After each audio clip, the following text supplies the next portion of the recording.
Hey guys, and welcome back to GCC. I recently made an attempt to cable manage the back of my entertainment center where all of my consoles are, and got to thinking, all of my consoles are still rocking the original thermal paste, and some of these units, like my original Xbox over there, are old enough to legally drive.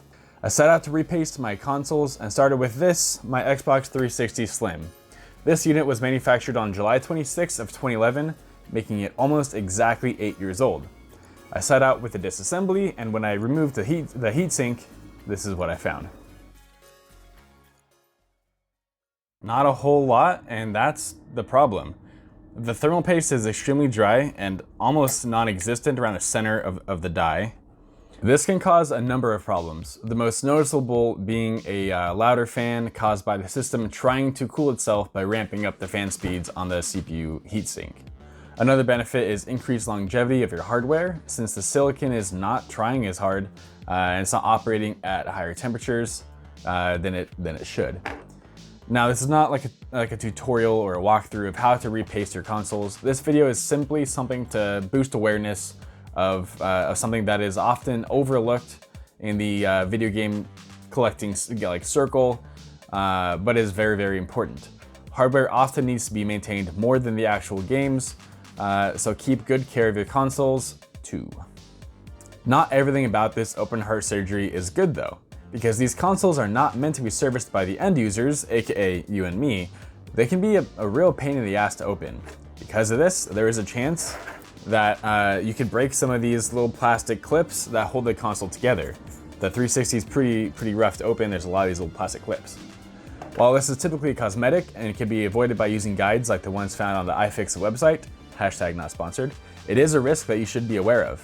I personally am willing to take that risk because realistically, while they're a pain to open, it's not really that bad. And the result is a quieter, cooler console that should last longer.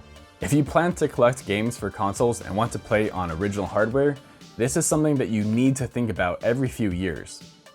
Thermal paste can last quite a while depending on the brand and the type of paste that you buy.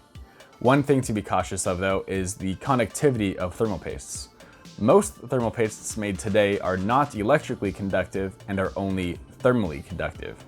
Though it is still best practice to ensure that any thermal paste that you buy or plan to use on your consoles is not electrically conductive to avoid any potential harm or damages to any surface mount devices around the GPU and CPU dies.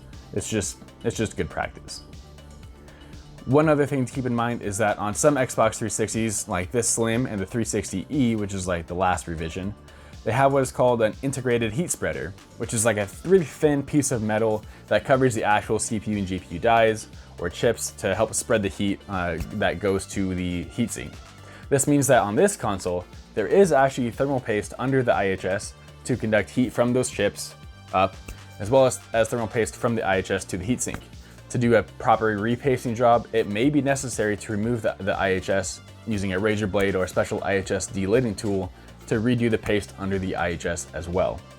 For now, I'm only going to be reapplying the thermal paste here on top of the IHS, but I will be redoing both thermal paste applications later on, just for the sake of increased longevity, better performance, and peace of mind. A word of caution though, delidding can be a bit scary, as it is very easy to damage the dies under the IHS with a razor blade or something like that. It's also possible to knock off some SMDs around those dies, so if you have a 360S or E, you probably should watch a few videos on how to do it safely and properly before trying to do it yourself. So anyways, thanks for watching. Hopefully you learned something or realized that your old consoles need some love and attention for all the hard work that they do for us. Keep your consoles clean and cool, and I'll see you in the next one.